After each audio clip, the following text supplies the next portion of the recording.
Sosial şəbəkələrdə sürətlə yayılan yeni trendlərdən biri də meyvə sirkəsi ilə arıqlamaqdır. Pəhriz saxlamadan arıqlamağın daha rahat yolunu seçənlər müxtəlif növ meyvələrdən hazırlanan sirkəni ya birbaşa olaraq, ya su ilə qarışdıraraq, ya da bal və zəncəfil kimi əlavələrlə birlikdə qəbul edirlər. Hətta sosial şəbəkələrdə arıqlamaq istəyənlər üçün ev üsulu ilə hazırlanmış sirkələr də satılır. Arıqlamaq üçün sirkə içmisinizmi? Mən içmişəm. Hardasa 2 kilo verdim. Mən şəxsən deyirdim ki, məndə heç bir problem yoxdur.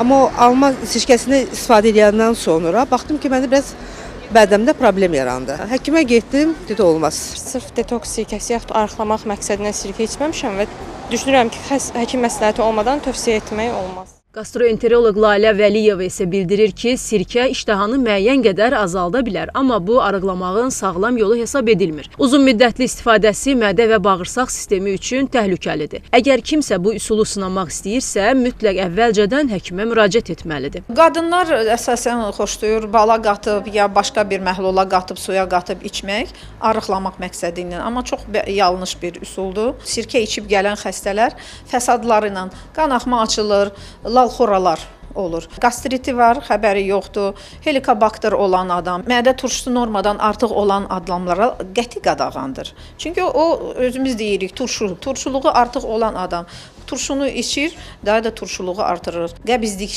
şiddətlənə bilər.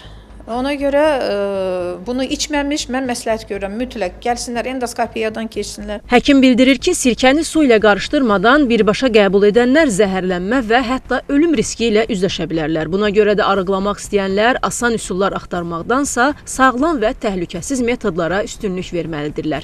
Aylin Rəsulzadə, Aydın Bayramov, Kəmalə Əlimuradova, Xəbər ertəsi.